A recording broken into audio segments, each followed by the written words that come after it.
Good day po muli mga kawords. Welcome ulit dito kay 3M mga gawain na mawalang magawa. Yan po mga kawords sa inyo pong natutungayan dito sa pangalawang video ni 3M na mula sa mga PB scraps ay nakakuha na po na siya ng idea magmula dun sa itim niyang ginawa na pattern at ngayon po ay gagawa po siya ng initial na 3 piraso muna po dito sa mga scraps na ito.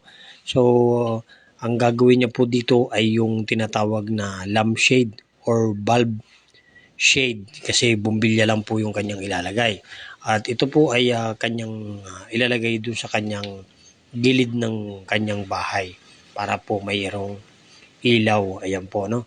So sa pamamagitan po ng mga PVC scraps ay nagkameron po ng idea si 3M na imbis na bibili ay gagawa na lang po.